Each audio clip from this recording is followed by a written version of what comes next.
So I've been wanting to do this for a little while, which is to dissect the movies that I've made, that I've directed. I think there's only actually 3 movies that I consider to be mine that I've directed. They're short films. My first one is about 4 minutes, and then the other 2 that I have are 11 and 12 minutes. So I wanted to share what all of myself I put into these projects, because I'm known as the goofy guy on TikTok, but I come from a place of cinema. I love movies. That is the one thing that I've dedicated my life and time to. I went to film school and I got 2 degrees, an associate's and a bachelor's degree in cinematic and media arts with an emphasis on acting and improvisational skills. Took me 3 years to get 2 degrees and then probably 2.5 years to be able to say. But I wanted to dissect this short film that I directed and made by myself in October 2020. I set out with the goal to make at least 1 movie a year. And I've started out making 2, and they just happen to be horror films. The next one that I want to make might be a Christmas comedy movie, but it might also be a family drama. I also have some action-based films based in realism, like riots. Especially with what happened up in Portland. Like, I live in Salem, and up in Portland, there were a lot of riots. There was a lot of disbanding from the government. So I have a lot of these types of films in mind. I would love if you would stick around and dive into these movies with me. This movie is called Harmonica. It is technically a horror film. It is my first attempt at a horror film. I did make it alone, but let's go for it.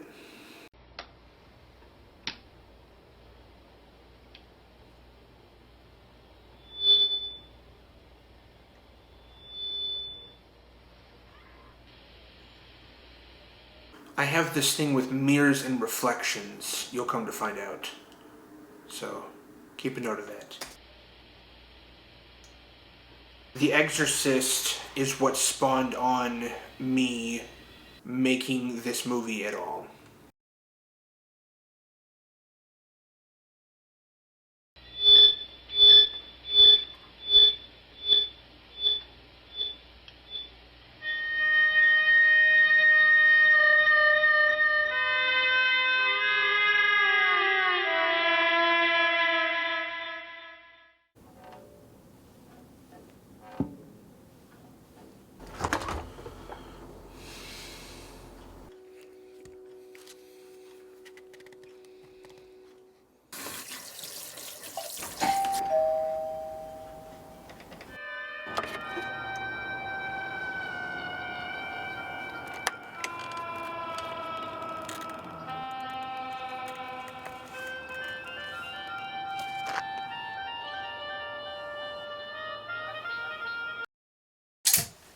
So, if you've ever been told not to do something or that something is bad, what is the human response for you to have?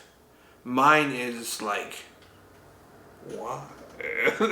You know, it's curiosity. It's like, don't tell me what I can't do. You know, it's that type of attitude. Internally protesting or rioting. I think when it comes to any vice that exists, drinking, smoking, sex, gambling, nicotine, whatever it might be, usually there is an initial first time with that thing. And maybe there's even an introduction before your first time. Through a friend, through a family member, like, they put it in such a way that piques an interest, and you're like, oh, you know, that type of thing. So that scenario, which we all go through, that is what I'm putting into my film here. You'll come to see.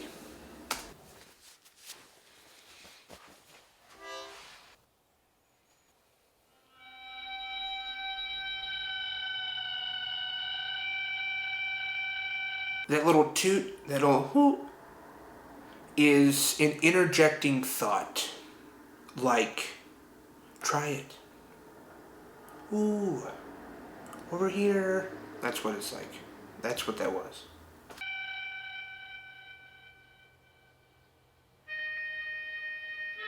And it's like, ooh, it called him like the ring in Frelda.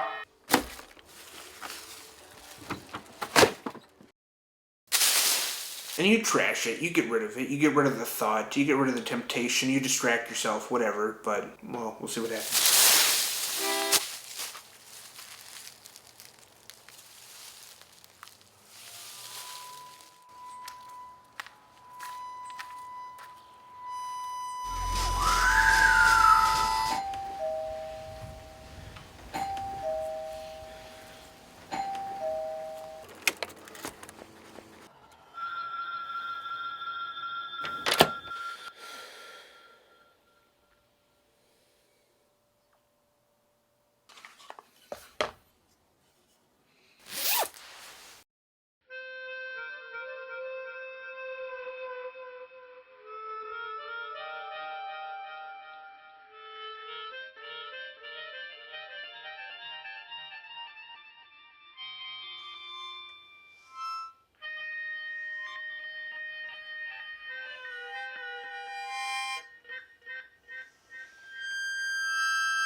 So, like, he opened the door swung wide open, as you just saw, because he went to this mentally dark place that he's never been before, but it's so exciting. That's what I'm putting on display.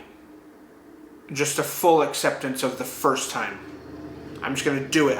It said don't play, it said do not play, but I'm gonna try it.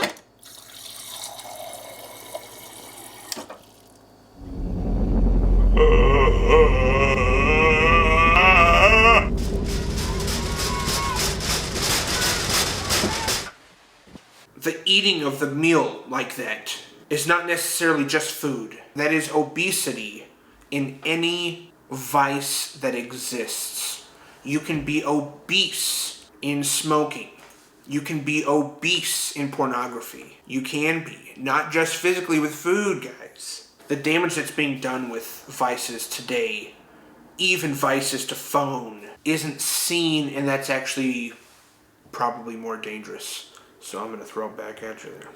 So then that one thing does take over. That one thing might take over. How you treat it physically, how you treat it mentally, emotionally, spiritually, all of it. If it captivates you, you will return and return and return. If you have an addictive personality. Or if you have something really going on in your life that you don't know how to deal with and you don't know how to cope. And for the longest time when somebody would say these are coping mechanisms, I never got what that meant. But I urge you to seek out what that means if you don't understand what it means, because I think it's important that you do. See my arm?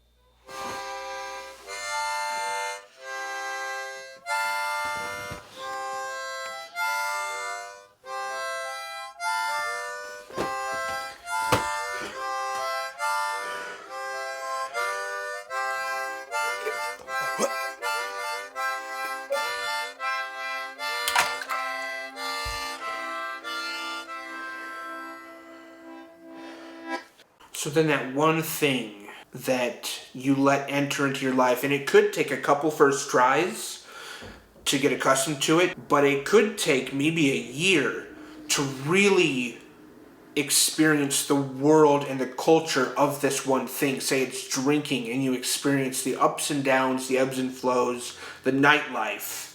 You can understand why it would then be so hard to just up and leave. And what that requires you to do is this.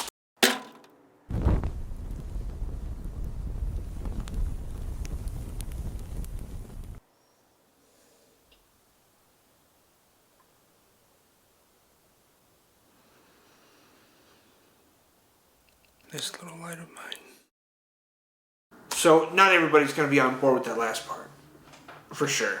But that is part of my truth, and it's part of what helps me. So in that right, it's actually kind of a faith-based horror film. But out of a courtesy, I put that message at the very, very end. Because I think any sort of that message needs to be put into a You know, a spoonful of sugar helps the medicine go down.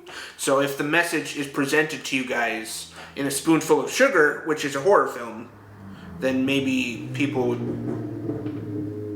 die. Then maybe people would be a little bit more on board with even just hearing it at all. And hopefully what I said makes sense to anybody out there struggling with any of these vices, dude. And if anybody out there is tempted to start a new thing, I just recommend that you don't.